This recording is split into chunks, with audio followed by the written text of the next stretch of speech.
So when I won my first Grammy Award in 2015, it was just a year after Prime Minister Modi had become the Prime Minister. And so on that international stage where over 1 billion people from all over the world were watching the Grammy Awards, I had actually given a shout out to him, and I mentioned during my acceptance speech a big thank you to him, and I said that he's doing such amazing work for India. And then after that, of course, I really wanted to meet him, and I was really delighted that I got a call from his office, and and I got to actually meet the Honorable Prime Minister. And I'd actually assumed that this would be just a very short photo op type meeting, like just about 4 or 5 minutes.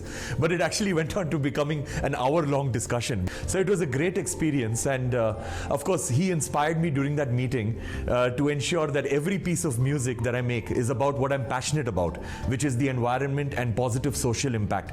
So he has been a huge influence on my life because he changed the course of my career and he changed the course of my life. Because now I do not make any commercial music, I do not do Bollywood music. The only kind of music that I make is about trying to make this world a better place and trying to showcase our beautiful heritage, our beautiful culture of India, and that's what my life is all about now.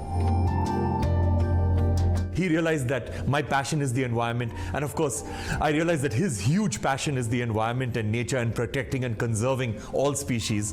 So he had mentioned to me that the Honorable Prime Minister had mentioned to me that he's going to be going to the COP21, that is the Paris Climate Change conference later that year, and that was the biggest conference of nations ever in the history of our planet. And he mentioned what his speech is going to be about. He told me that he is going to be launching the Solar Alliance, which was something that is very, very close to my heart. So while we were discussing, we came up with the suggestion that that I make an album which is about climate change, which is about India's perspectives on climate change, involving musicians, making it very diverse, making it very inclusive, musicians from all over the world. So I ended up making this album called Shanti Samsara, which featured 500 musicians from 40 countries. Our Honorable Prime Minister loved the album, and he actually launched the album at the Paris Climate Change conference by gifting the album to the Honorable President of France, the then President of France, that is François Hollande, and the then Secretary General of the United Nations, that is Ban Ki-moon.